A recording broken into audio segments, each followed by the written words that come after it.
उनके इंतजार में हम सभी लोग आए हैं। उनका बहुत बहुत स्वागत करे। सब सखी सब उनका से कहे छथिन कि एहो पाहुन मारा घो किसिया के सजन मारा कि एहो पाहुन मारा घो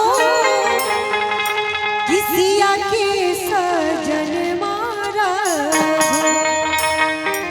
कि राजा दशरथ के दुलरुआ बहुन मारा कि मोहिल खिन सजनी मोरा मनवा बहुन मारा घो मोहिल खिन सजनी मोरा मनवा बहुन मारा घो एहो बहुन मारा घो सिया के सजन मारा घो एहो बहुन मारा घो सिया के सजन मारा घो राजा दशरथ के दुलरुआ बहुन मारा घो मोहिल खिन सजनी मोरा मनवा बहुन मारा घो।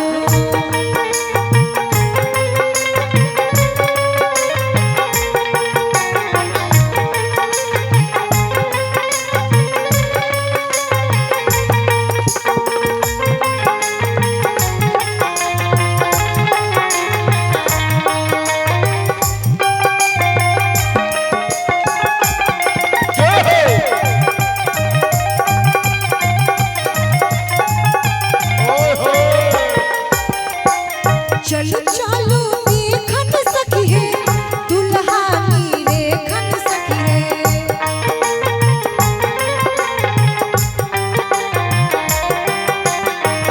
चलो चलो देखन सखी है दुल्हा नीरे खन सखी है चलो चलो देखन सखी है दुल्हा नीरे खन सखी है दुल्हा लागै छै मन भवना बहुन मारा घो दुल्हा लागै छै मन भवना बहुन मारा घो मोहिल खिन सजनी मोरा मनवा बहुन मारा घो।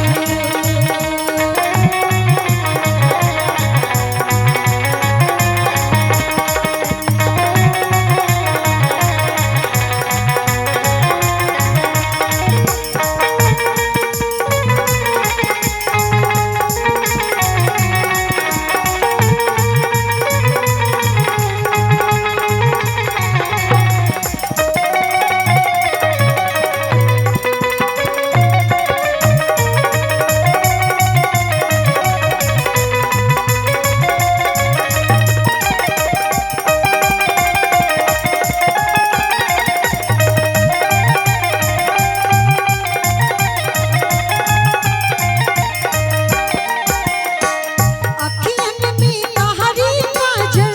होठवा पर पानक लाली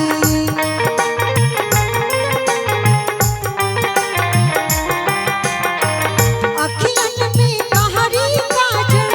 होठवा पे पानक लाली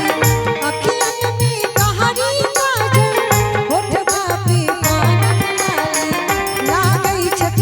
लागै छत शोभै छन लाले लाल मौरिया बहुन मारा घो शोभै छन लाले लाल मौरिया बहुन मारा घो मोहिल खिन सजनी मोरा मनवा बहुन मारा घो एहो पाहुन मारा घो सिया के सजन मारा घो एहो